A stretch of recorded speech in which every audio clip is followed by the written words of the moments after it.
Dulugin, dulugin natin, sambahin, dumalangin.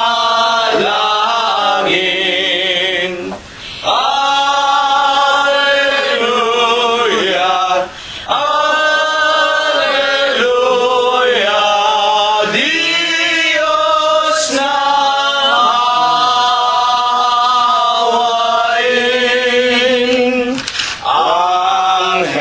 Angeles sa pagpaasan, nagpupuri-puri.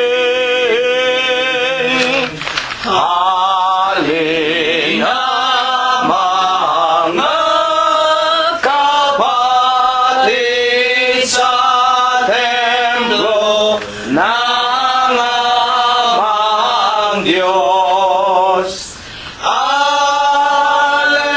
Alleluia,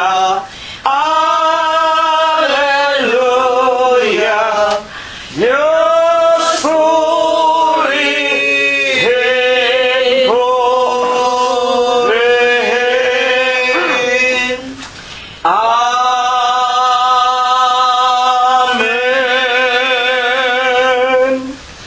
Purihin ninyo ang Panginoon. Purihin ninyo ang Panginoon mula sa mga langit. Purihin ninyo ang Diyos sa kanyang mga kaitaasan. Purihin ninyo siya, ninyong lahat niyang mga anghel. Purihin ninyo siya, buo niyang mga hukbo, mga hari sa lupa at lahat ng mga bayan, mga pangulo at lahat ng mga hukom sa lupa, mga binata at gayon din ng mga dalagang, mga matatanda at lahat ng mga bata. Purihin nila ang pangalan ng Panginoon, sapagkat ang kanyang pangalang mag-isa ay nabunyi, ang kanyang kalwalatian ay nasa itaas ng lupa at ng mga langit. Purihin natin ang pangalan ng Panginoon. Magsiawit tayo sa Diyos ng mga bagong awit at ng kanyang kapurihan sa kapisanan ng mga banal, sapagkat ang Diyos ay nalulugod sa kanyang bayan. Kanyang pagagandahin ang kaligtasan ng mga maamo. Purihin natin ang pangalan ng Panginoon. Purihin natin ang Diyos sa kanyang santuaryo. Purihin natin siya sa langit ng kanyang kapangyarihan. Purihin natin ang Diyos dahil sa kanyang mga makapangyarihang gawa. Purihin natin ang Panginoon ayon sa kanyang marilag na mga kadakilaan, at purihin ng lahat ng mga bagay na may hininga. Purihin nila ang pangalan ng Panginoon. Amen. Amen. Bilang pagpapatuloy po ng ating pagsamba sa umagang ito, atin pong awitin ang bilang 19 sa atin pong mga himnaryo. Iingatan ko ang utos ni Jesus na sumao, buhay kong kanyang tinubos, sa kanya iando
siya ay namatay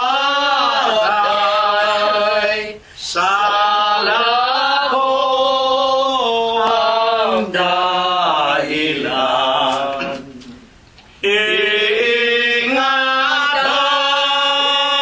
Ingatan ko ang utos ni Jesus na sumakop hanggang ako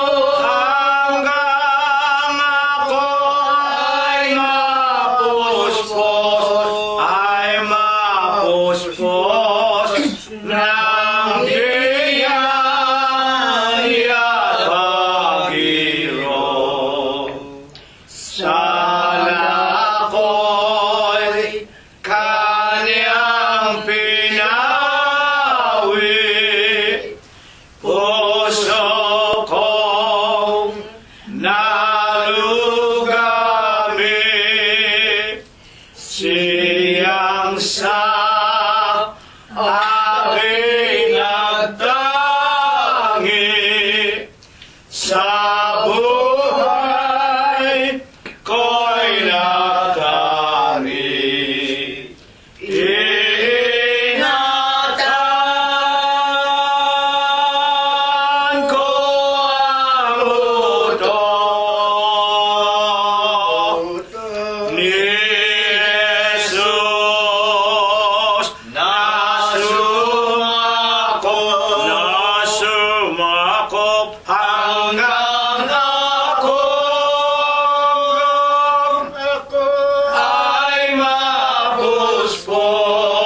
ay mapuspos ng biyaya pag-iro.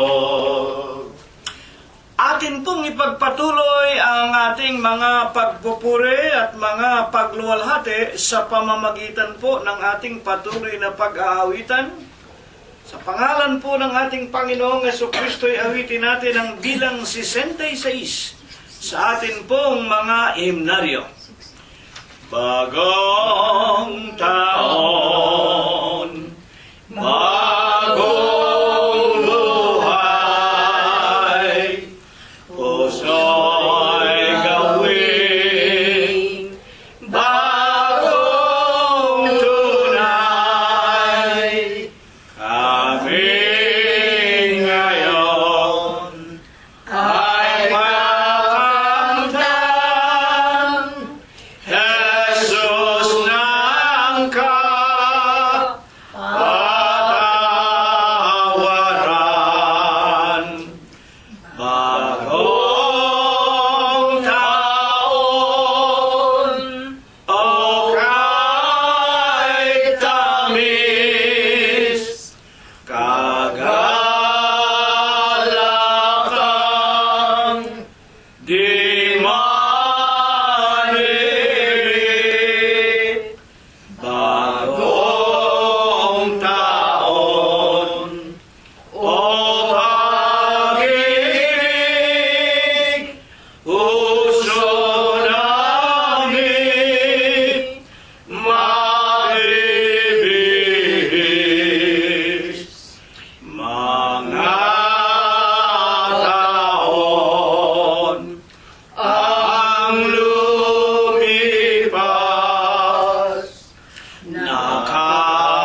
Dakilang Panginoon po naming Diyos, amang banal na lubha ka pong kagalang-galang, ikaw po ay Diyos na sadya ka pong kapita-pitagan, nag-iisa ka pong Diyos na buhay, ikaw po ang may-ari, ikaw po ang lumalang ng lahat ng mga bagay, ikaw po ang Diyos na pinakamakapangyarihan ka po sa lahat. Amen. Amang banal na sakdal ka sa iyong pag-ibig, napakasagana mo po sa kagandahan ng iyong mga kalooban, tunay napakadakila mo sa iyong mga pagbibiyaya. Dadapwat ikaw po ay Diyos na napakabanayad sa iyong mga kagalitan. Amen. Panginoon, na ikaw po ang buhay na Diyos ni Abraham, ni Isaac at ni Jacob, ng iyong mga banal na propeta sa bansa ng Israel, na ikaw rin, Ama, ang pinaglingkuran, pinagtapatan ng amin pong mga minamahal na mga magulang hanggang kani-kanilang mga kamatayan. Panginoon, sa banal at dakilang araw po ng linggong ito, pagkatapos po na kami mag-awitan sa Espiritu ng mga awiting nagmula po sa kaibuturan ng aming mga puso, sinasampalatayanan po naming tinatanggap mo po sa iyong banal na kaitaasan, na katulad po sa isang masarap na samyo sa iyong banal na harapan. Ama, masusumpungan mo po muli kaming lahat. Una na nga po, dito sa iyong bahay-sambahan sa Los Angeles, California, maging sa bawat tahanan ng mga lalaki at mga babae, na araw-araw po ay iyong ibinibilang na mga kaibigan na nakikinig ng iyong mga banal na aral, at sa bawat sambahayan po ng aming mga mahal sa buhay, mga kapatiran na nangangalat sa iba't ibang dako nitong napakagulo at mandarayang sanglibutan. Ama naming Diyos, sa aming mga paninikluhod, tanggapin mo po ang aming taos sa puso, walang katapusan po namin ng mga pagpapasalamat. Maraming salamat sa iyo, Panginoong Hesukristo, sa maraming mga araw na napakamapayapa. Nilipos mo po kami ng buhay, magagandang pintuan ng mga kapalaran na pinalipas mo po, ipinarana sa buhay ng bawat isa sa amin. Salamat, Ama, wala kang binawian ng buhay, manapa, bagaman kami pinasasapitan mo ng iba't ibang mga pagsubok, ng mga karamdaman at ng mga suliranin sa araw-araw. Maraming salamat po na dinirinig mo ang aming mga pananalangin. Amen. Amang banal, pinagaling mo ang aming mga lupang katawan. At higit sa lahat, maraming salamat po. Patuloy mo po kaming pinagtitiisan, tinuturuan, inaaralan, dinaragdagan ang aming mga pananampalataya, na minsan po lamang ibinigay mo sa aming mga hiram na buhay. Panginoon po naming Jesus, sinasamba ka po namin, pinupuri ka po namin, niluluwalhati namin ang iyong kagalang-galang, ang malinis mong pangalan, sa Espiritu mo po at sa iyong kagilagilalas na mga katotohanan. Ama, nalalaman mo, hindi pa namin naaabot ang iyong banal na kaluwalhatian, mga hamak na mga alabok ng putik po lamang kami. Nalalaman naming marami kaming kapintasan, kahinaan at sari-saring mga pagkakamali sa mga araw na ipinautang mo po sa amin. Magkagayon man, Panginoon, alang-alang po sa pangalan mong Diyos at Kristo Jesus, na ikinapit mo po sa aming mga kaluluwa nang kami po ay magpabautismo sa iyong banal na iglesia, sa pangalan ng Ama, Anak at ng Espiritu Santo, Sa umaga pong ito'y humihingi kami ng kahabagan. Patawarin mo po kaming lahat, Ama, sa lahat po ng aming mga nagawang mga kasalanan. Ama, sa umagang ito, ipinagpapasalamat din namin na hindi mo rin pinabayaan ang amin-aming mga kabiyak, amin-aming mga anak, amin-aming mga manugang, mga apo, amin-aming sariling mga sangbahayan at mga kamag-anakan sa laman. Katulad po ng pamamatnubay at pagpapala mo sa aming dalawang mag-asawa ni kapatid na Rosita, gayon din po sa patuloy mong pagbibigay ng buhay, kagaling at kalakasan at kapayapaan. At gayon din, Ama naming Diyos, ipinagpapasalamat namin na maging ang aming mga kapatiran sa laman. Salamat po at pinauutang mo pa rin sila ng buhay, kagaling at kalakasan. At ang ilan sa aming mga mahal sa buhay na nangingibang bansa upang humanap ng kanilang kakainin sa araw-araw, salamat po't patuloy mo silang pinaghahandaan ng magagandang pintuan ng kapalaran. Maraming salamat, Ama, at dalangin namin maging ang kanilang sariling tahanan at mga ari-arian. Idinadalangin namin nawa maging sa lahat ng aming mga kaibigan at kapatiran kung papaanong hindi mo po kami pinagkukulangan at kaming lahat ay iyong iniingatan sa dakong ito ng Los Angeles. Sa iyong banal na iglesia, gayon din ang samot dalangin naming sila mang lahat ay patuloy mo ring papatnubayan at bibiyayaan at tatawagin sa iyong banal na katawan. At sa ikalawang pagparito mo po'y maging mapapalad kaming lahat, makapasok sa ipinangangako mo pong buhay na walang hanggan. Amen. Ama naming Diyos, sa umagang ito, gawin mo sanang isang mabuting kasangkapan ang iyong hamak na alipin. Tulungan mo po sana siya, laksan mo po ang kanyang pananampalataya, tulutan mo sanang wala siyang maipahayag kung hindi ang iyong kapurihan, karangalan at kaluwalhatian. Yayamang ikaw ang aming nag-iisang pastor, ang aming obispo, ang aming saserdote, ang aming Diyos na tagapagligtas. Wala kaming nakikilalang sino mang tao na nangangasiwa at nagtuturo sa amin kung hindi ikaw lamang. Ikaw ang kahapon, ikaw ngayon, ikaw ang darating.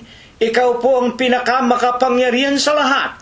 At sana'y tulungan mo ang iyong hamak na alipin na sa araw na ito'y makapaglahad ng mga salita mo na may bisa at kapangyarihan. At kung dumating sa mga kinauukulan ng iyong mga aral, magsisampalataya kaming lahat.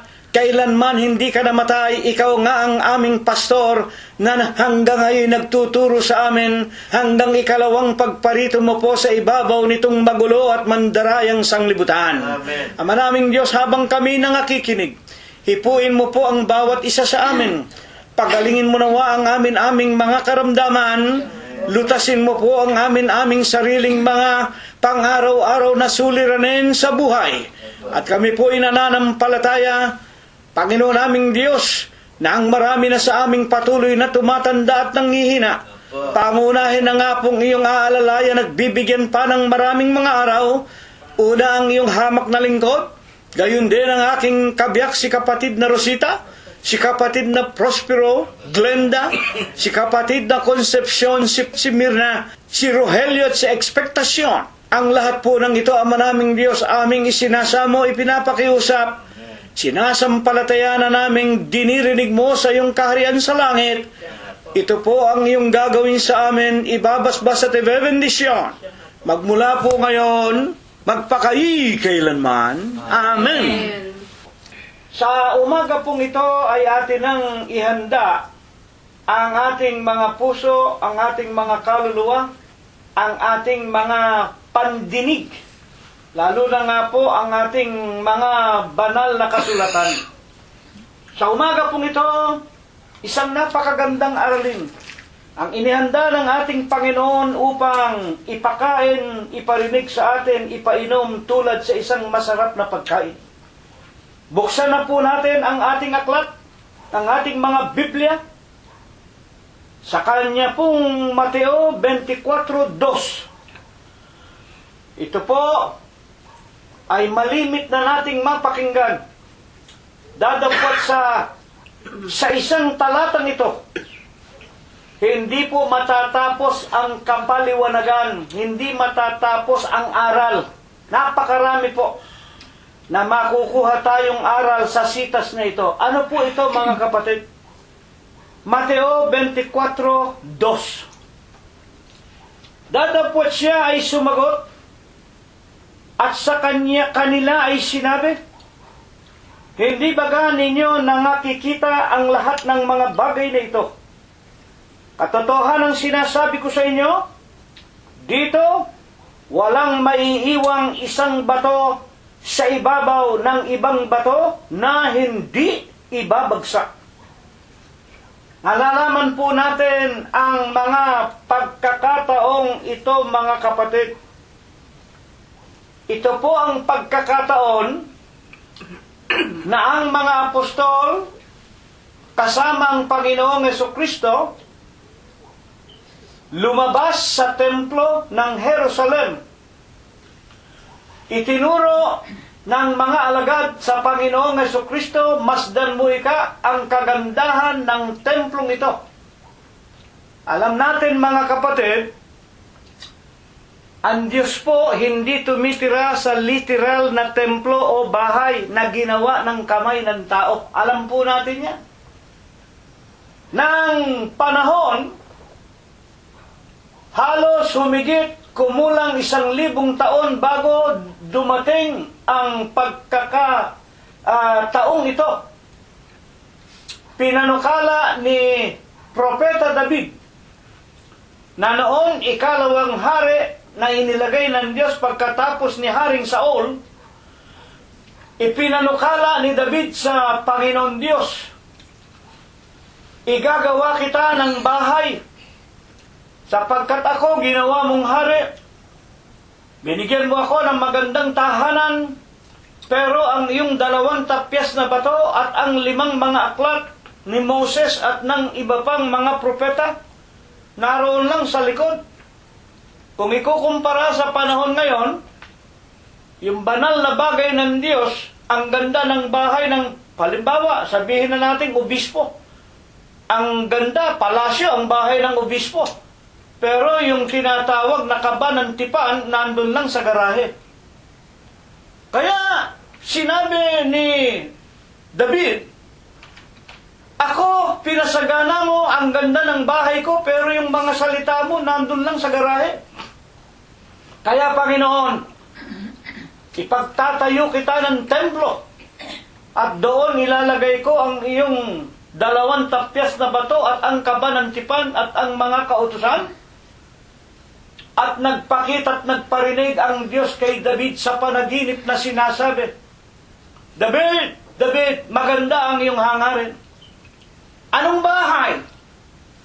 Anong uri ng bahay ang itatayo mo sa akin? Ang aking upuan langit, ang tuntungan ng aking paa ay ang lupa. Kaya nga binabanggit sa kasulatan, ang Diyos hindi maaaring ilagay sa bahay. Ang Diyos hindi maaaring tumira sa tinatawag na literal na mga templo na ginawa ng kamay ng tao. Ang wika ng Panginoon, ang lahat ng mga bagay sa langit, sa lupa, ay ginawa ng aking kamay. Ano ang titirhan ko na igagawa mo para sa akin? Dadapot gayon man, maganda ang iyong kaloobang, ipagtatayo mo ako ng bahay, ngunit hindi ikaw ang magtatayo sapagkat ang kamay mo ay napuno ng dugo ng mga kaaway. Ang anak mo na si Solomon.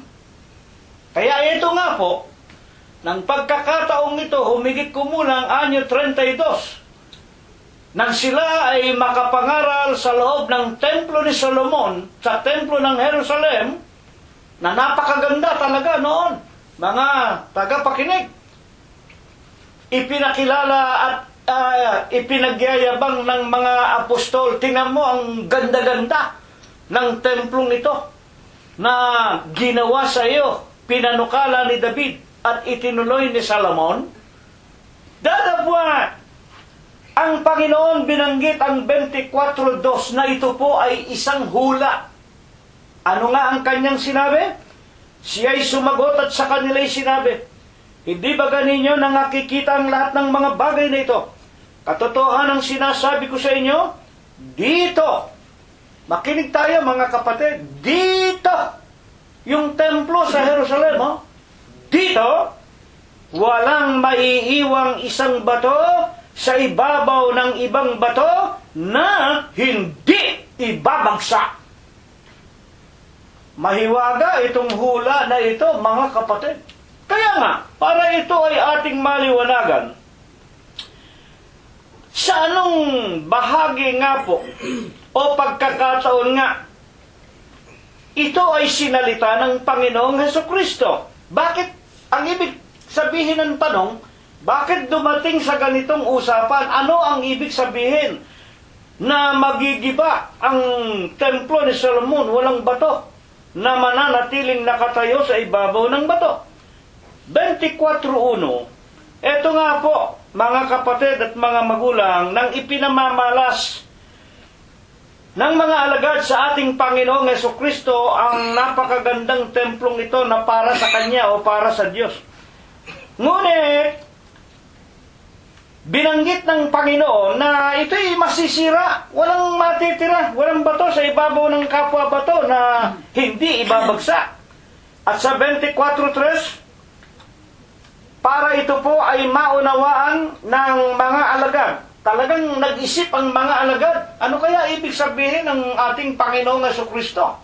Napakaganda at talagang napakatibay, malalaking bato at ang loob maraming palamuti, merong mga ginto, merong mga pilak at mga kapatid, at yung kabang tipan, yung kaba ng tipan meron pang arko ng dalawang anghel na magkasalubong at nakaharap sa dalawang tapyas na bato at mga aklat ng mga propeta. Yun ayon sa kasaysayan purong ginto.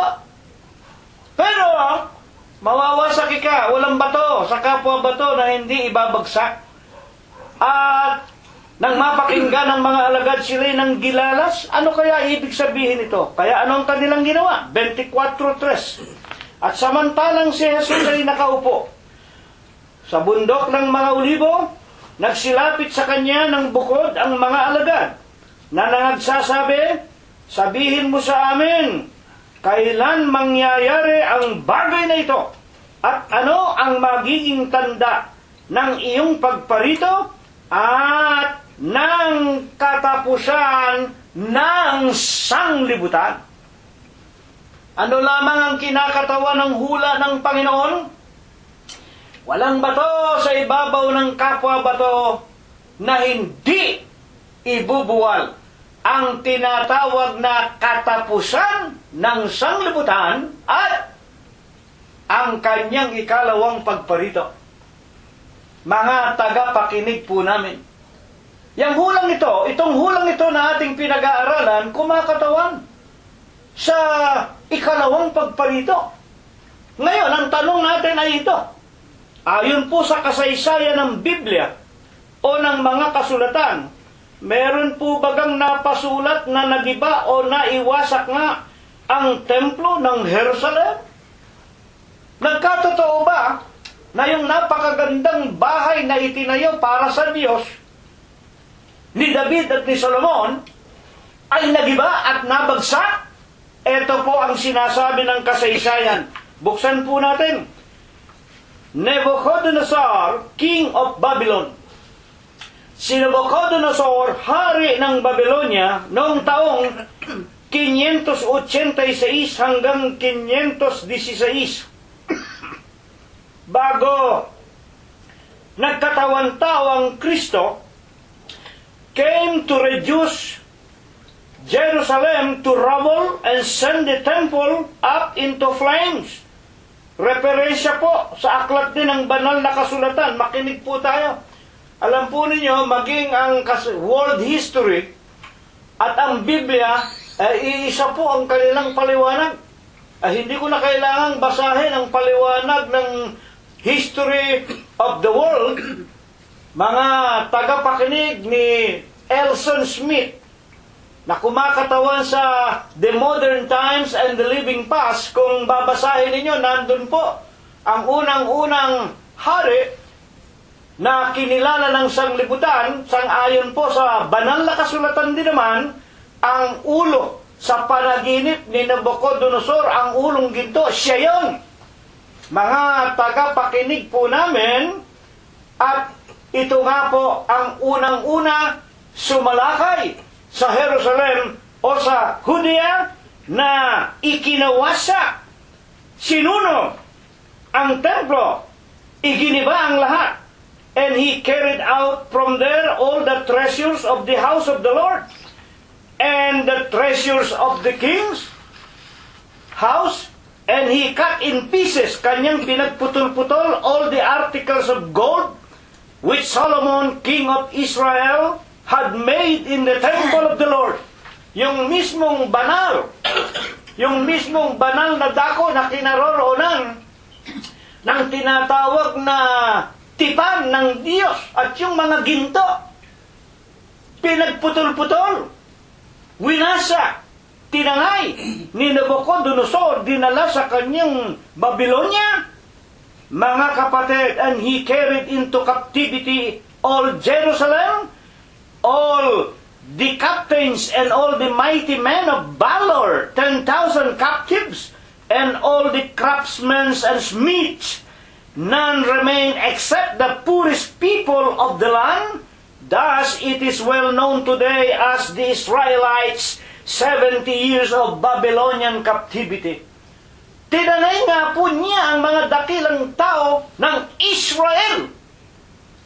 At ang iniwanan lang, yung mga taong hindi pakikinabangan, yung mga mahihirap, yung matatanda, yung mga bata, yung mga babae. Pero yung kanyang mga dakilang mga tao, kasama na nga po ang mga propeta dyan, nakamukha ni Propeta Daniel.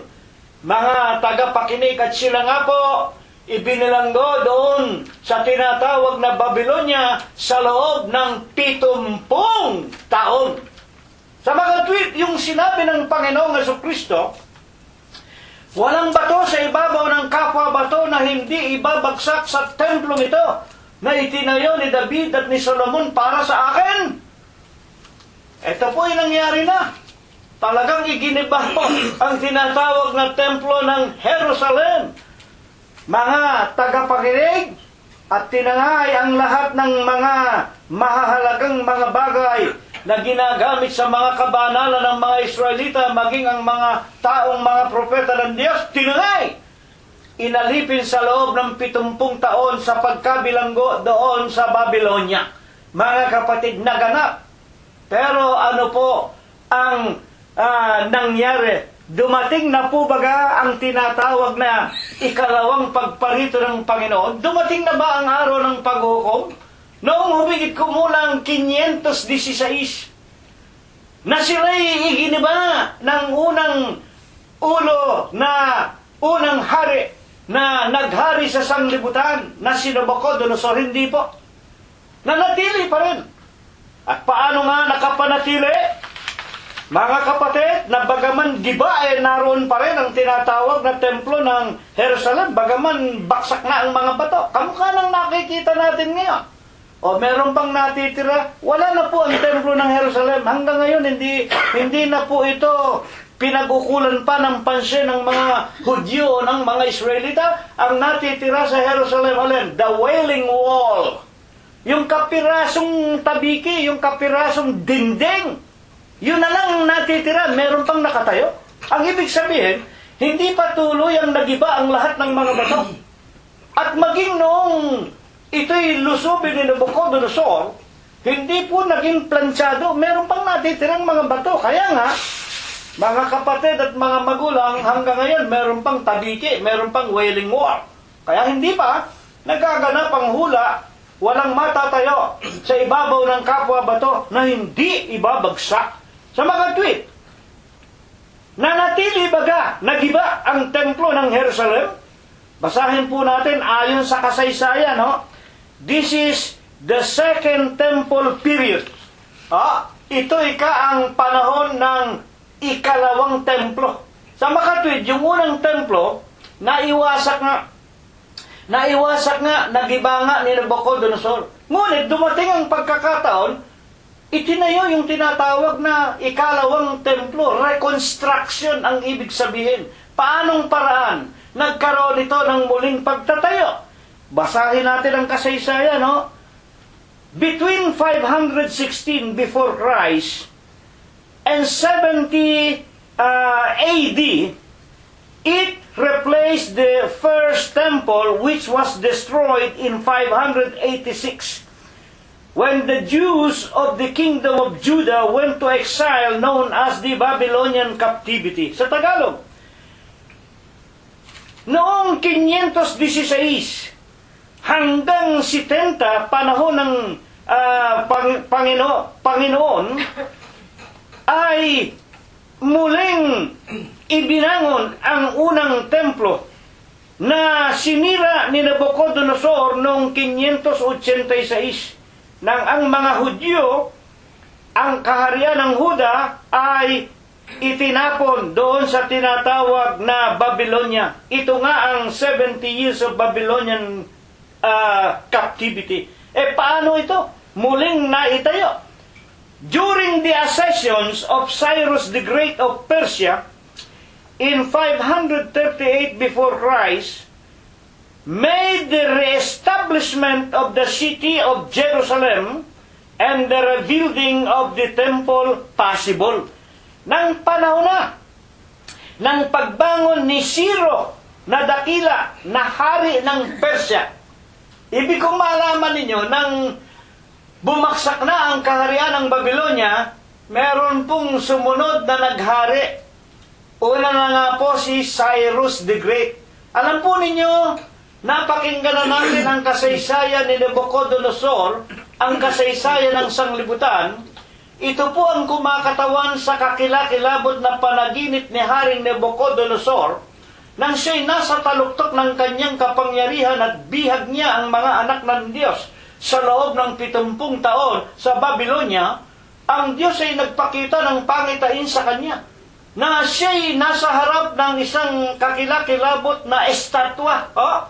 Mukhang tao, ang ulo'y ginto, at ang kanyang dibdib at mga baraso na magkakapit na ganyan, mapila. Pagkatapos sa tiyan niya, tanso. At yung kanyang wika nga, mga paa, yung kaliwa at kanang paa, ay pila, bakal. At yung mga 10 daliri, pinaghalong bakal at putik. Mga kapatid, ngunit ang pinag-aaralan natin ngayon dito, si Sirong Dakila, kumakatawan po sa kaharian ng tinatawag na 2 barasong magkahawak na ganyan sa kanyang dibdib, na ito ay kumakatawan sa kaharian ng pila. Pagkatapos po ng ginto, ang susunod na mahalaga ay ang tinatawag na pila. Ito na nga po ang tinatawag na kaharian ni Sirong Dakila ng Persya, at ang kasanib niya na kanyang, kung hindi ako nagkakamali, kanyang tiyuhin si Daryong Dakila. Mga kapatid, ng kapanahunan ni Cyrus, ang Panginoon Diyos ay nagbigay ng pagpapahayag kay Sirong Dakila, at siya po ay pinagbilinan na pauwiin muli ang mga Israelita at ayusin ang templo na ipinagtayo sa kanya ni David at ni Solomon. At gayon nga ang ginawa ni Sirong Dakila. Mga kapatid, pinag-utusan niya ang lahat ng kanyang mga batikan na mga arkitekto, mga enhinyero, mga manggagawa, mga panday, samahan ang mga Israelita, bumalik sa Jerusalem, itayo muli ang winasak na templo ng Diyos. Mga tagapakinig namin at mga magulang, at nag-utos pa nga si Sirong Dakila sa pamamagitan ng propeta Ezra, na noon ay bihag din mula sa Jerusalem. Mga tagapakinig namin, nagbilin pa si Siro sa Ezra 7:23, anuman ipinag-uutos ng Diyos ng langit, gagawing lubos sa loob ng bahay ng Diyos. Kaya napakaganda po ng ating pag-aaral, mga tagapakinig. Kaya ito ang tinatawag sa kasaysayan, the Second Temple. Hindi 2, kundi isa yun, itinayo lang. Iyon lang ang panahon na itinayo ang unang orihinal dahil giniba nitong si Nabucodonosor. At ito po'y napasulat sa aklat po ni Ezra, Kapitulo 1, 1 hanggang 4, at ikalawang Kronika 36, 22, 23. Muling itinayo, mga kapatid, ang orihinal na kinaroroonan ng templo ni Solomon na kanilang itinayo para sa kapurihan at kaluwalhatian ng kabanantipan ng Panginoon. Mga kapatid, Daniel, Kapitulo 9, versikulo 1 hanggang 2. Hindi ko na babasahin. Mga tagapakinig, para huwag tayong humaba. Nakapanatili. Ang tanong naman natin ay ito. Pagmula nga po noon, nakapanatili po ba naman? Nakapanatili po ba naman na nakatayo ang templo ng Jerusalem? Pagkatapos na ito'y ibangon muli at pabalikin at palayain muli ni Sirong Dakila ang mga Israelita sa kanyang bayan? Ang ibig sabihin, nang maitayo na, naging malaya ng mga Israelita at namuhay na muli sila. Magmula noong 516 hanggang anyo 70, dumating na ang panahon ng ating Panginoong Jesucristo. Alam natin, nagkatawan tao ang Panginoong Jesucristo, anyo 1, mga kapatid, at nang siya'y dumating sa panahon ng pangangaral, anyo 30, kasama na ang 12 alagad. Kaya nga, humigit kumulang, anyo 32 o 33, nang sabihin na ng mga alagad, tignan mo, Panginoon, napakaganda ng templo na ipinagpatayo sa iyo ni Solomon at ni David. Dadapwat ang hula ng Panginoon, katotohanan, sinasabi ko sa inyo, walang bato sa ibabaw ng kapwa bato na hindi ibubuwal. Maganda na ipinaayos na ni Cyrus nang magkatawan tao nga ang Diyos, nakita nga niya, talagang maganda. Itinuro pa sa kanya ni Pedro at ng ibang mga alagad. Ngunit, ang ibig ipakilala ng Panginoon, walang mananatili na matitibay na bato, magagandang edifisyo, makapangyarihan na mga tinatawag na malalaking mga gusali o matataas na mga bagay na hindi ibabaksak. Kaya nga nanatili po baga na nakatayo yan maging ng kapanahon ng kapanahunan ng ating Panginoong Jesucristo. Mga kapatid, atin pong ipagpatuloy ang ating pagbabasa sa mga referensya sa King James Version, sa Ezra Kapitulo 4 at 5. Sa katotohanan po, magmula noong muling maitayo ang templo ng Jerusalem ng kaharian ng mga Medo ni Cyrus at Persia ni Darius noong 516 hanggang sa pagkakatawan tao ng Panginoong Hesukristo, ito po ay nanatiling nakatayo. Ayan, nakatayo. Hanggang noong anyo 33 nang ito'y banggitin ang hulang ito nang salitain nga po ng Panginoon ang ating paksa. Mga kapatid at mga magulang, na walang matitirang bato sa ibabaw ng kapwa bato na hindi ibubuwal. Sa mga tuwid, hindi pa nagaganap ng husto yung hula ng Panginoon para ipakita na ang tinatawag na paghuhukom o araw ng kagibaan ng lahat ng mga bagay. Nagkaroon po baga naman ng kaganapan na walang bato sa kapwa bato na matatayo sa templo ng Jerusalem ayon sa Panginoong Jesucristo, at kailan po baga naman ito ay nangyari. Basahin natin ang kasaysayan, mga kapatid. Aklat ng kasaysayan. Noong taong anyo 70, ito po, si General Tito ay winasak ang Jerusalem. At merong isang nagngangalang Hesius Florus, Hesius Florus. Ito po, kumbaga sa pagkapanahon natin ngayon, yung Hesius Floro, tulad po yun sa isang makapangyarihang leader ng gobyerno na nangangasiwa ng tinatawag na pangungulekta ng taxes. Makinig po tayo, mga kapatid. Florus love money, ay maibigin sa salapi at nagagalit sa mga Hudyo. As Roman procurator, he ruled Judea, caring little for their religious sensibilities. When tax revenues were low, kapag mahina ang buwis, he says silver from the temple ay kanyang kinukuha ang mga hiyas ng templo o ng bahay ng Diyos o ang mga pila. As the uproar against him grew, at nang lumaki na nga ang galit laban sa kanya ng mga Hudyo, in AD 66, ng taong 66, he sent troops into Jerusalem and massacred 3,600 citizens.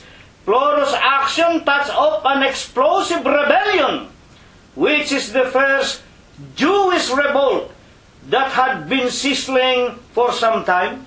Sa mga tuwid, ng panahong anyo 70, itong si General Titus ng Roma ay kinubkob, winasak, sinunog, at ayon nga po sa kasaysayan, mga kapatid, ang pinagmula nito sapagkat nagkaroon ng unang-unang revolusyon.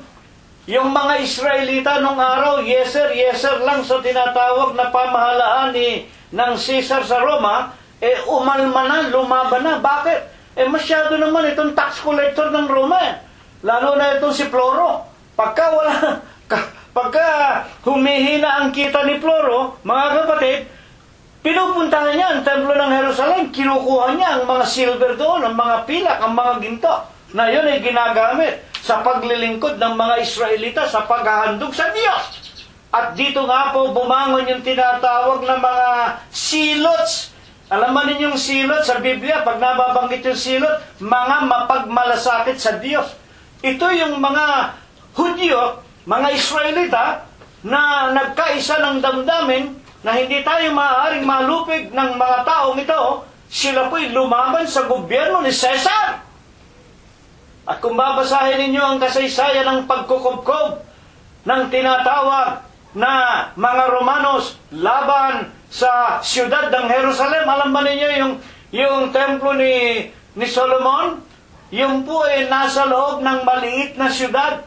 At yun nga po, palibot ng malalaking bato, mga kapatid, para walang makapasok na sino man, isinara ng mga Israelita yun, mga kapatid, at doon sila nangamuhay, at ayaw nilang makipagkaisa sa mga Romanos, kaya sila ay nilusob ni General Tito, sinunog, pilit na winawasak ang mga dingding at ang mga bakod at ang mga pader, at sangayon sa kasaysayan, para sila'y mamatay ng gutom, wala pong pinapapasok na mga wika nga manininda ng mga pagkain o ng magdadala ng suporta para sila mabuhay. Ayon sa kasaysayan, kung ilang taon, mga kapatid, ang maraming mga Israelita ay nangangamatay sa gutom, sa karamdaman, at nang sila'y mapasok na ng mga alagad at ng mga kawal ng Roma, babae, lalaki, pinagpapatay. Mga kapatid, ayon nga sa kasaysayan, mahigit sa 3,600 mga tao sa isang pagkakataon, sinunog, winasak, pinagpapatay. Mga magulang nitong mga kawal Romano, hanggang nagape ang tinatawag na templo ng Jerusalem. At ang natira, saksi tayo. Saksi tayo, nakikita natin sa television. Yung tinatawag na Wailing Wall. Hindi pa rin natupad. Hindi pa rin natupad yung sinabi ng Panginoon na palatandaan ng kanyang ikalawang pagparito, walang bato na matatayo sa ibabaw ng kapwa bato. Ay, may nakatayo pa eh. May nakatayo pang bato. Yun nga ang iniiyakan ngayon nitong mga panatikong mga Hudyo. Kala mo yung bato eh Diyos. Ginagawa na nilang Diyos. Ginagawa nilang santo. Iniiyakan, hinahaplos, hinahalikan. Parang mga Katoliko, nagdadala rin ng bimpo, nagdadala rin ng panyo. Ikinukus ko sa pader, tapos ikinukus ko sa kanilang mga sakit. Mga tagapakinig po namin. Sa mga tuwid, yung ikalawang pagkagiba, anyo 70. Pero may nakatira. May natira pa rin na bato, mga tagapakinig po namin. Ngayon, ang atin pong tanong ay ito. Ano po baga ang banal na aral na ibig ipabatid sa atin ng Diyos sa huling araw na ito na may kinalaman sa pagkagiba ng templo ng Jerusalem? Bakit hindi pa dumarating ang ikalawang pagparito? Bakit nabubuhay pa tayo, kapatid na Cirilo? Yun nga po ang wika ng Panginoon sa hula, walang bato sa ibabaw ng kapwa bato na hindi ibubuwal o ibabagsak. Meron pang bakod Hindi ba bato yun? Yun bahagi ng templo ni Solomon. Ngayon, ang tanong natin, tanong nga po natin, ano nga po baga ang banal na aral na ibig ituro sa atin ng Diyos sa kanyang hulang ito, sa atin para sa huling araw? Romanos 15:4. Sapagkat ang anumang mga bagay na isinulat ng una ay nangasulat dahil sa ikatututo natin. Ang aral nito, kung bakit hindi pa dumarating ang araw ng paghukom para matuto tayo. Mga kapatid at mga magulang, ano ang natutuhan natin? Bakit wala pa ikalawang pagparito? Meron pang wailing wall. Hindi pa nagaganap yung sinasabing total destruction. Pagbaksak, pati ang wailing wall, talagang madudurog yan sa ikalawang pagparito. Upang sa pamamagitan ng pagtitiis at pag-aliw ng mga kasulatan, ay magkaroon tayo ng pag-asa. Para magkaroon tayo ng pag-asa, sa pamamagitan ng pagtitiis na ating nakita, na ating narinig, na ating nabasa mula sa banal na kasulatan, magkakaroon tayo ng pag-asa na meron pa tayong panahon. Bakit? Hindi pa nagigiba ng husto yung templo ng Jerusalem. Meron pang pagkakataon tayo para ang Diyos ay may ibig. Ang wika ni Pablo kay Timoteo, na ang tao ay mga ligtas, walang sino man na mapahamak sa pamamagitan ng pagkaalam ng katotohanan. Meron pang panahon. Ito ay napasulat para ang marami nating mga kapwa-tao, ang maraming kapwa-tao natin ay maging katulad natin na sinasamantala na natin ang panahon na tayo'y bumalik na sa Panginoong Jesucristo, na tayo umalis na sa pagsamba sa mga Papa sa Roma, sa mga Birhen Maria, sa mga Santo Niño, sa mga arawan, hanggat mayroon pang tabike na natitira, hanggat mayroon pang wailing wall. Kapagkat pag makita mong baksak na yan talaga, wala na. Yun na ang delubyo universal, sapagkat sinalita ng Panginoon. Aking sinalita, aking papangyayarihin, aking pinanukala, aking gagawin. Ang wika, mga kapatid, sa Isaiah 46:11 sa huling bahagi. Sa mga tuwid, mga kapatid, para tayo mga tuto at tayo magkaroon ng pag-asa na may panahon pa para magsipagbago tayo. At sa unang Korinto 10:11, ang mga bagay na ito nga nangyari sa kanila na pinakahalimbawa at pawang nangasulat sa pagpapaalaala sa atin na mga dinatnan ng katapusan ng panahon. Nangapasulat sa pagpapaalaala sa atin. Tayo, 2015 na inabutan ng huling panahon na may araw pa, may oras pa, tayo ay makapanumbalik muli sa Panginoon.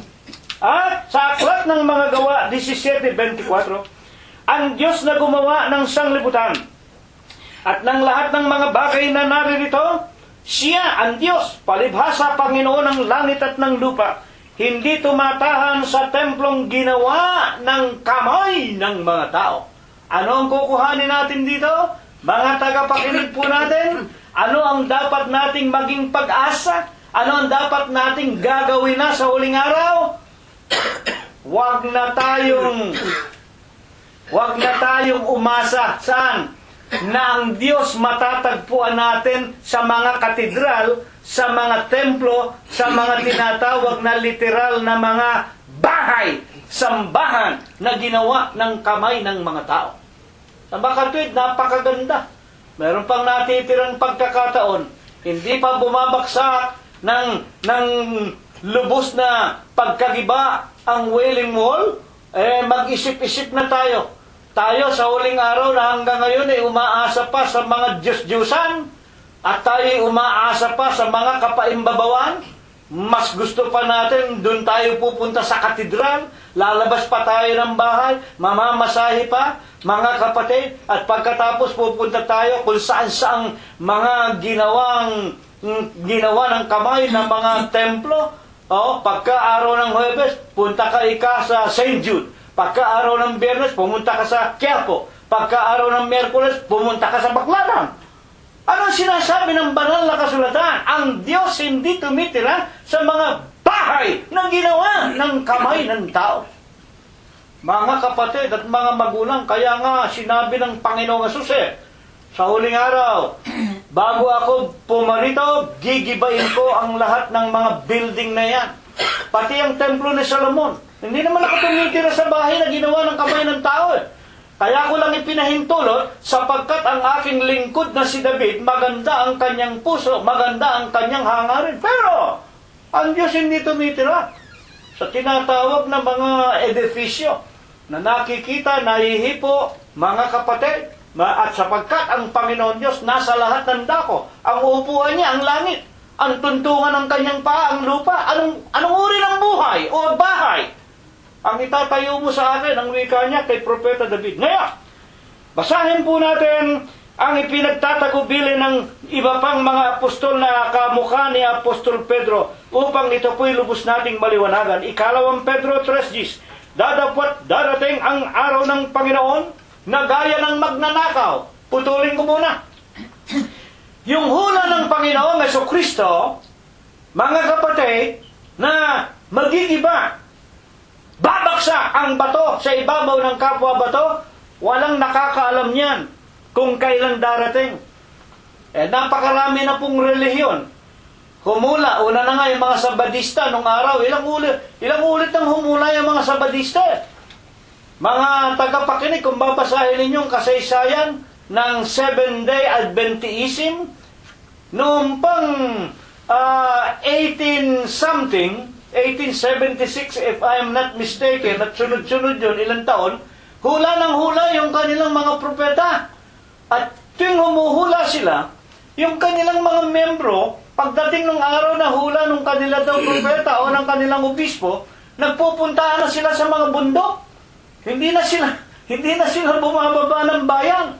Doon na sila kumakain, doon na sila natutulog. Magmula noon, 1800 something, 2015 na, buhay pa tayo. Sa Pilipinas, merong iglesyang ganyan. 2001, darating na ang Panginoong Jesucristo, araw ng linggo. Pagbubukang liwayway, ang wika nila. Ang mga anak nila, hindi na pinag-aral. Ang mga anak nila, hindi na tinuruan na magsihanap kayo ng mabuting kapalaran. Mag-aral kayo. O ano nangyari? Mga kapatid, wala rin. Bakit?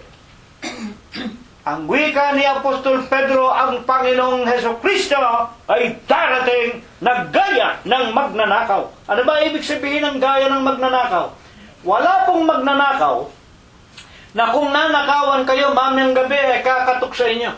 At sasabihin, Mr. Gonzales, nanakawan kita mamayang gabi. Wala pong magnanakaw na nagsasabi kung anong araw at oras siya dadating. Mga kapatid, at kung bakit niloob ng Panginoong Jesucristo na walang tao na makaalam ng kanyang ikalawang pagparito, sapagkat kami nalalaman namin. Nang dumating nga yung hula na yan, itong iglesia sa Pilipinas, 2001, darating na ang paghukom, mga tagapakinig, yung ibang mga miyembro nila halimbawa, 36 years pa lang bago dumating ang Kristo, 36 years na lang pala magpakaligaya muna tayo, mambabae muna tayo, magmadyong muna tayo, sugal dito, sugal dyan, pekwa dito, pekwa dyan. Pagkatapos pagka isang taon na lang narin ang Kristo, gagawa na tayo ng kabanalan. At yung iba naman hindi na pinag-aral yung kanilang mga anak at mga mahal sa buhay. Ayaw ng Panginoong Jesucristo niya. Ano ang ibig sabihin ng Panginoong Jesucristo? Na siya'y darating na tulad sa magnanakaw? Mga kapatid at mga magulang, para tayo laging nag-iintay. Para tayo laging nakaabang. Para tayo, mga kapatid, ay laging umaasa umasa, maaaring mamaya, maaaring bukas sa makalawa, sa 1 taon, darating na ang Kristo, ang aming tagapagligtas. Hindi na kami gagawa ng anumang mga gawa ng laman o ng anumang kasalanan hanggang sa kanyang ikalawang pagparito. Yan ang ibig ng Panginoon. Mga kapatid at mga magulang, hindi katulad tayo ng ibang relihiyon. Yung mga membro nila, lalo na kung mataas ang katungkulan sa gobyerno, plunder dito, plunder dyan. Baka matapos na ang mundo Sunugin kayong lahat sa impyerno kasama yung mga ninakaw ninyo sa taong bayan.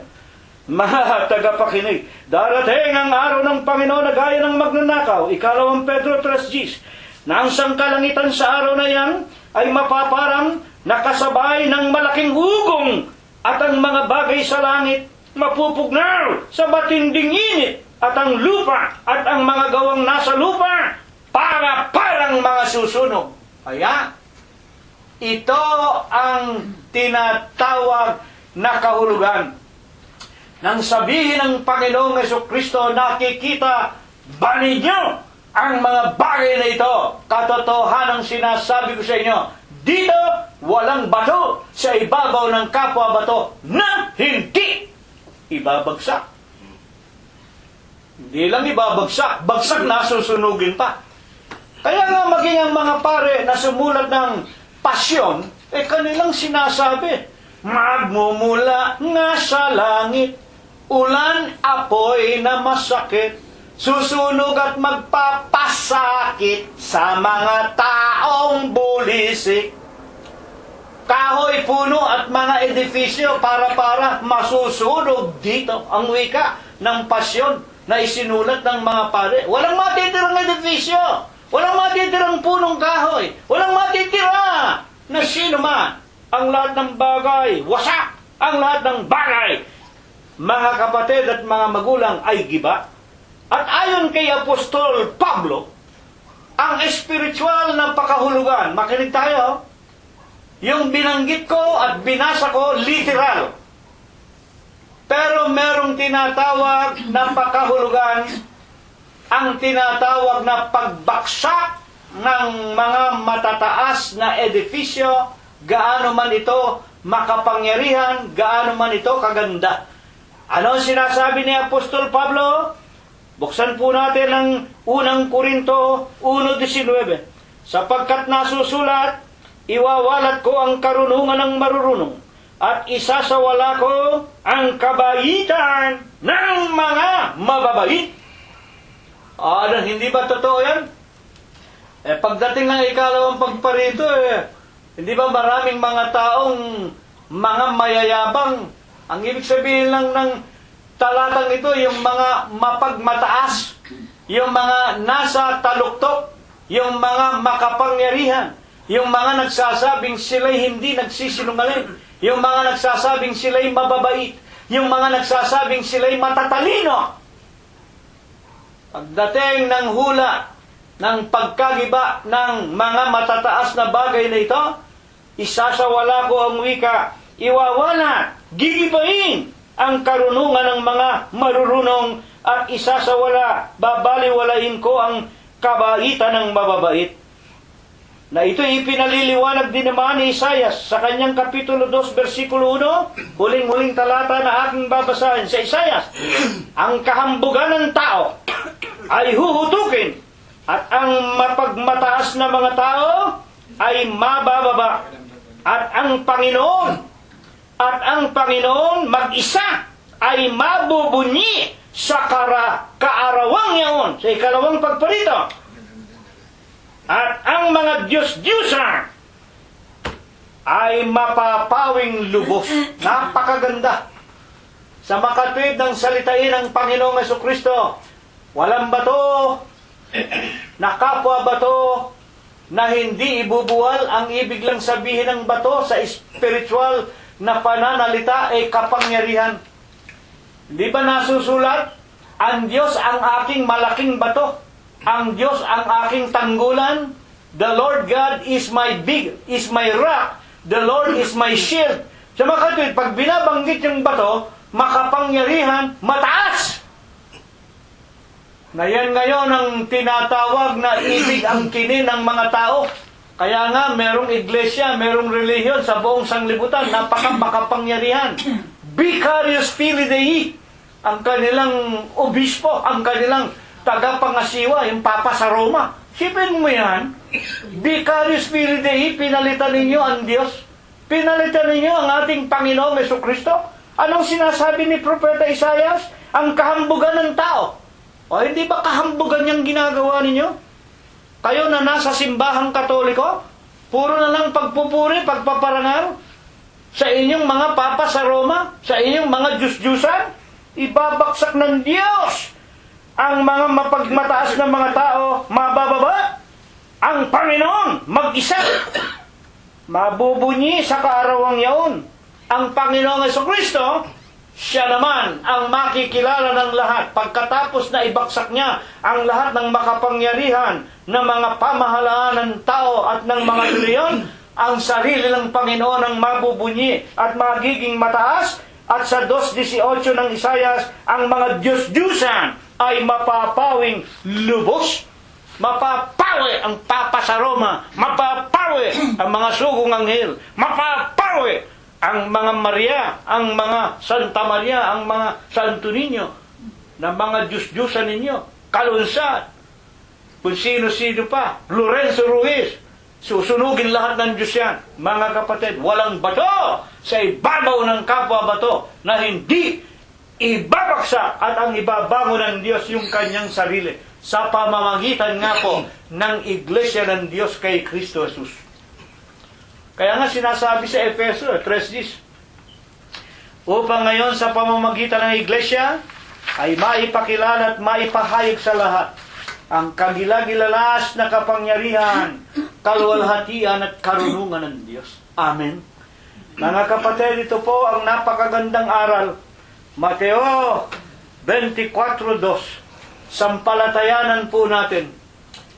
Hindi pa dumarating ang ikalawang pagparito sapagkat ibig nga po ng Panginoong Jesucristo ang lahat ay maligtas. Walang matapon sa impyerno. Ang lahat ay magsisi sa ating mga kasalanan. Mga kapatid, sa paanong paraan? Sa pagkaalam ng katotohanan. Ano ang katotohanan?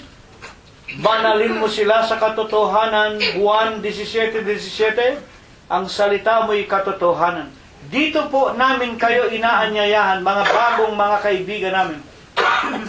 Nakipagtiis kayo sa amin, mag-aral tayo ng Biblia. Hindi po ito para sa amin. Hindi po ito para sa Diyos. Walang kailangan sa atin ng Diyos. Kami man, wala kaming kailangan sa inyo. Hindi po namin kailangan ang inyong mga pera, yung inyong mga abuloy, inyo na lang. Itulong ninyo sa mga anak ninyo. Pambilin ninyo ng pagkain, ng damit, ipampaaral ninyo. Sarili na lang ninyo. Yung mga pagpapala na ibinibigay sa inyo ng Diyos, huwag ninyo kaming intindihin. Sapagkat kami nabubuhay sa pananampalataya at kailanman hindi kami ginutom ng Diyos. Meron tayong obligasyon to do good and to communicate. Hebreo 13:16, ang paggawa ng mabuti at ang pangangaral. Pamamahayag. Forget not, for to those offering the Lord God is pleased unto thee. Huwag ninyong kalilimutan ang paggawa ng mabuti. Ang pagsunod sa utos ng Diyos, 7:12 ng Roma, na banal, matuwid at mabuti. At ang pangangaral, sharing. I-share lang ninyo. Tulad sa ginagawa ninyo sa Facebook. Nagandahan kayo sa sermon, share. Unahin ninyo yung inyong pamilya na nagtatrabaho sa abroad para sila man makarinig. Charity begins at home. Kaya natutuhan natin, walang bato sa ibabaw ng kapwa bato na hindi ibubuwal. Nakita ninyo, maging yung mga makapangyarihang mga diktador, makapangyarihang mga hari, mga rena, sa pulpa noong araw. O ito lang mga kapanahon natin, di ba? Ang kapangyarihan ni Adolf Hitler. Akala ba ninyo si Adolf Hitler, bato yan? Pag sinabing bato, matigas yan. At pag sinabing matigas, makapangyarihan niya. O hindi ba sinunog niya yung mga Hudyo? 7 million Jews were incarcerated and then they were burned unto death. Sila po'y sinunog, mga kapatid at mga magulang. At ang balak ni Adolf Hitler, 1,000 years of reigns in the whole world. Paghahari sa loob ng 1,000 taon. Yan ang sinasabi niyang sa sinulat niya sa kanyang aklat. Mga kapatid at mga magulang, pagkatapos pati ito sa Italia, si Mussolini, pagkatapos itong emperador ng Hapon, ang lahat ng kaharian, hindi ba ibinagsak na ng Diyos? Ngayon, merong mga naghahari, yung mga komunista naman, at yung mga namumugot ng ulo, ibabaksak ng Diyos ang lahat ng mga yan. Ibabaksak ng Diyos ang lahat ng mga nagmamataas. Na ito po ang kumakatawan sa ating pag-aaral at pagkatapos darating ang ikalawang pagparito, ang araw ng paghukom. Ito nawa ang ibasbas, ito nawa ang ibendisyon sa atin ng Diyos at ating ingatan ang ating kaluluwa na habang tayo may pagkakataon pa, magpatuloy tayo sa mga gawang kabanalan. Ito nawa ang kanyang ipagkaloob sa atin magmula ngayon, magpakahigkailanman. Amen. Muli tayong maghahandog sa Panginoon ng isang maiklit may spiritong awitin. Awitin po natin ang bilang 37, unang estropa at koro po lamang. Mangunguna sa panalangin si kapatid na Prospero Gonzales. Tatayo tayo mga kapatid. 37. Si Jesus, siyang pagnugot, Nalagi ng nagtatanong sa atin ay nagkukup upang tayo ay matubos. Siya ang tunay na ilaw sa puso ng katauhan. Siya ang tunay na ilaw sa lahat ng langadiriglan.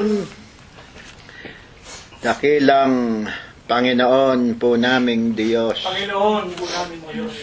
Amang banal, Diyos na pinakamakapangyarihan ka po sa lahat. Amen. Ikaw po ang lumikha ng lahat ng mga bagay. Siya nga po, Ama. Ikaw din po ang nag-iisang Diyos na buhay, na nananatiling buhay magpakailan-kailanman. Amen. Amang banal, sa mga umaga pong ito'y, pagkatapos na muli mo pong binusog ang aming mga kaluluwa, ng iyo pong mga banal na salita ng aming mga buhay, amang banal, muli po naming itinitiklop ang amin pong mga tuhod sa iyo pong kabanal-banalang harapan. Muli po kaming nagpapailanlang ng aming tao-sa-pusong mga pagpapasalamat Amen. po sa iyo, amang Diyos. Salamat po tunay sa hindi malirip na iyong mga kagandahan ng kalooban sa bawat isa sa amin. Gayon din batid namin amang Diyos, kung bagamat malayo kami sa aming mga minamahal sa buhay, sa aming mga magulang, sa aming mga anak, sa aming mga apo, na nasa iba't ibang dako ng sanlibutan. Amang Diyos, lubos ang aming mga pananampalataya, sapagkat tunay daman-dama namin ang iyong pagkandili sa bawat isa sa amin. Amen. Sa magulong daigdig na aming ginagalawan, sa napakaraming mga naghihikaw sa buhay, patuloy mong tinatangkilik, inaaruga, iniingatan ang bawat isa sa amin. Higit sa lahat, amang Diyos, batid naming patuloy mong pinatatatag at pinatitibay ang aming dakilang pananampalataya sa iyo. Amen. Amang Diyos, ano pa nga po ang aming maaring maibayad sa lahat ng iyong mga kabutihan sa amin, Yan nga po. maliban na nga pong sa tuwi-tuwi na, sa bawat sandali ng aming mga buhay, makita mo kaming naroroon sa tunay na tawag na itinawag mo sa amin. Amen. Patuloy kaming nabubuhay, patuloy kaming humihinga, ng higit sa lahat ay naaayon sa iyong nga pong kabanal-banalang kalooban. Amen. Kaya naman, dakilang Diyos, batid naming naririto na at daman-daman namin ang muli mong pagparito sa daigdig na aming Yan ginagalawan. nga po. Puspos ng napakaraming kahirapan, puspos ng napakaraming mga katatakutan, at tunay sa iyong mga inilahad sa iyong mga banal na kasulatan. Daman-daman namin ang katotohanan ng lahat ng iyong mga tinuran. Kaya naman, namang Diyos, patuloy ang aming mga pagsusumamo. Payagan mong ang lahat ng iyong mga lingkod, pati kami na iyong pinagkalooban ng mga katungkulan, makita mong hayagang naroroon at tuwirang gumaganap ng lahat ng ninanasa mong makita sa lahat ng iyong mga lingkod. Amen. Amang Diyos, sa mga umagang ito'y hindi namin maaring malimutan. Batid po naming marami kaming mga kaibigang nakikinig sa iyong mga banal na salita. Amang Diyos, pagkatapos na maipahayag namin ang iyong mga salita ng katotohanan, Ama, ikaw ang aming patuloy na dinadalanginan. Buksan mo na po ang kanilang mga puso. Payagan mong maliwanagan na ang kanilang mga kaisipan. Siya nga po. Hayaan mong mayakap na nila ang iyong mga katotohanan upang kung magkagayoy, makasama rin namin sila sa pagsalubong sa iyo.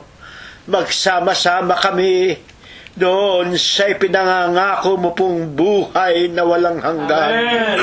Dakilang Diyos, patuloy pa rin po ang aming mga pagdalangin na tunay sa kahirapang nangyayari sa buong sanlibutan.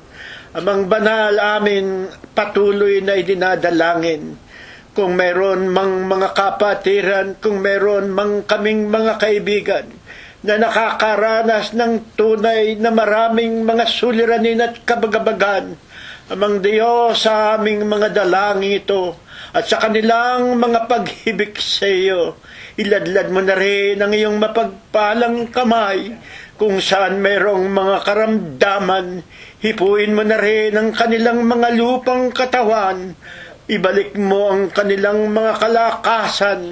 Ibangon mo po silang muli. Dadapat ang lalong higit dakilang Diyos. Patuloy mong patibayin, patuloy mong palakasin, at higit sa lahat, lubusan mo po silang tanggapin, na lubusan na nilang makilalang ikaw ang nag-iisang Diyos na buhay, na nararapat sambahin sa Espiritu mo nga po at sa iyong mga katotohanan. Ang Diyos, idinadalangin ko rin po ang bansang pinanggalingan ng iyong mga lingkod na dinala mo sa bansang ito na aming kinasisidlan. Ama, nakikita namin sa mga nakakaraang araw, tunay napakarami ng mga taong naroroon sa mga kadiliman. Iba ang kanilang Diyos na kinikilala, iba ang kanilang mga sinasamba, iba ang kanilang mga pinaniniwalaan. Amang Diyos, kahabagan mo po sila.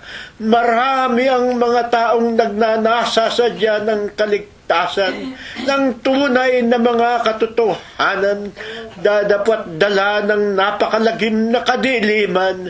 Amang Diyos, kung merong hihibik ng mga katwiran at katotohanang nagbumula sa iyo, ikaw na rin, dakilang Diyos, sa iyong kahabagan. Hayaan mong makita nila ang kalinawagang nagmumula sa iyo, upang kung magkagayon namang Diyos, kahit ilan sa kanila ay tunay na maligtas, tunay na makasama natin doon nga po sa buhay na walang hanggan. At sa wakas, Amang Diyos, kaming mga magkakapatid, maging ang mga kapatiran naming naroroon sa iba't ibang lugar, gayon na rin sa aming mga kaibigang nakikinig ng iyong mga salita. Amang Diyos, itinatagubili namin ang bawat sandali ng aming mga buhay. Panginoon, pagpapalain mo ang bawat isa sa amin sa paghanap namin ng marangal na ikabubuhay. Patuloy mong buksan sa amin ang magagandang pintuan ng kapalaran at sa mga malalagim na mga pangyayari at sa mga mararahas na darating na mga kapanahunan. Iwaksi mo po ang iyong mga lingkod upang kung magkagayon namang banal, makita mo kaming patuloy na naglilingkod sa iyo, patuloy na nananambahan sa ilalim ng iyong walang hanggang kapayapaan. Amang Diyos, lubos po ang aming mga pananampalataya na ang amin pong mga dalangin ito, pati na rin ang mga hibikin, pati na rin ang mga ninanasa, pati na rin ang mga dalangin ng aming mga kapatid at ng aming mga kaibigan. Tunay, ikaw ang lubos na nakakaalam at ikaw ang batid naming magbibigay at tuwirang magiging mapagpala sa bawat isa sa amin. Ang lahat po ng ito'y sinasampalataya na aming tatanggapin. Alaki po ang iyong mga pagpapalang basbas at bendisyon. Ang pakikipisan po ng iyong banal na Espiritu, gayon din po ang iyong walang hanggang kapayapaan sa loob at labas ng amin pong mga tahanan. At ang patuloy mo nga pong mga pagpapala at pagbibiyaya sa bawat isa amin. Gayon na rin po ang kapatawaran ng lahat ng aming mga kasalanan. Ang lahat po ng ito'y magalang po naming idinadalangin sa pamamagitan po ng marangal, malinis at dakilang pangalan ng amin pong tagapagligtas, ang Panginoon pong Diyos, Kristo Jesus, magmula po ngayon at magpakailanman. Amen.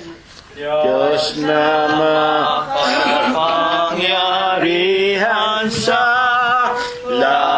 lahat na nagbibigay buhay at lakas sa banal na gawain siyang tumawag at nagtiis ng hirap. Kaming lingkod mo ay nagpapasalamat sa kaloob mong buhay at lakas. Dalangin namin sana ay maging dapat tanggapin mo, Diyos ko. Panginoon po naming Diyos, Ama namin lubhang banal, makapangyarihan sa lahat. Amen. Ikaw po ang aming tanging Diyos at pumapatnubay sa bawat sa amin. Amen. Muli sa umaga ito, Panginoon, kami po'y nanikluho sa iyong harapan at kami po'y nakakinig ng ipong mga ginito ang mga aral. Amen. Kaya po, Panginoon, muli kami nagpapasalamat sa mga aral na ito at sa lahat yung mga kabutihan sa bawat sa amin. Amen. Tanggapin niyo po sa iyong harapan ang mga muti sa amin ng pagkayanan. Nawa ito po'y magamit po niyong kapangasuan, makatagon sa lahat ng mga tao ng kailangan. Higit sa lahat po, Panginoon, ang mga salaping ito baging kasangkapan sa pagkasipon ng mga aral sa ibabaw ng sanlibutan. Amin lang pong sinasama, Panginoon, sa iyo na sana huwag sa kaming sasawaan at sa mga susulugan na mabuhay. Muli niyo po kami makita naglilingkod at umaat pa po ng mga may kasiglahan. Amen. Amin rin pong sinasama, Panginoon, sa iyo ang mga lalaking tinagoy niyo po, Panginoon, sa aming harapan upang maghatid niyo po ang banal na maaral. Nawa, Panginoon, bibigyan niyo po sila ng mga kalakasan at ng mga katalinuhan na nagmumula pa po sa pong malalaki taasan. Amen. Panginoon, sa umaga ito'y magkakahiwalay kayo mga magkakapatid, iba sa amin tutungo sa kanilang kalamatahan at iba tutungo sa kanilang paghanap buhayan. Loobin niyo po, Ama, marating namin ang aming patutunguhan ligtas sa lahat ng mga kapahamakan. Amen. Panginoon po namin Diyos, marami kami makahilin, Ama, dahil pat kami maasa na mga ito'y idadagilin po sa amin. Kaya po natin mga bagay, mag-alap po namin hiling sa dakilang pangalan, Diyos Kristo Jesus na aming Diyos at dakilang tagapagligtas. Amen. Ang Ama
At ngayon, bago po tayo maghiwa-hiwalay, tanggapin po nating lahat ang walang hanggang pag-ibig, ang walang hanggang pagbibiyaya, ang pakikipisan, ang kaaliwan, ang pamamatnubay at ang kagalingan.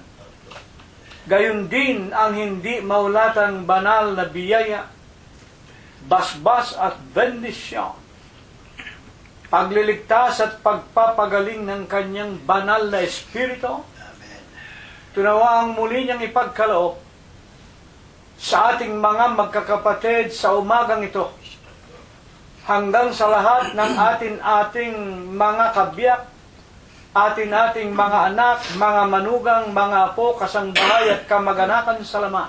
Amen. Sa lahat ng ating mga kaibigan, sa gagawin nating paglalakbay papauwi sa ating tahanan, sa paghanap natin ng kakainin sa araw-araw, sa loob at labas ng ating mga dampang tahanan, at sa buong kalaganapan ng Iglesia ng Diyos kay Kristo Jesus, magmula ngayon, magpakailanman. Amen. Kapayapaan ang sumaatin, mga kapatid. Purihin ang pangalan ng Panginoong Hesus Kristo. Amen. Ako kay Jesus ang hawak sa aking kahingaan, si Jesus ang pag-asa at timbulan. Wala nang ibang ngalan dapat tayong pagsaligan.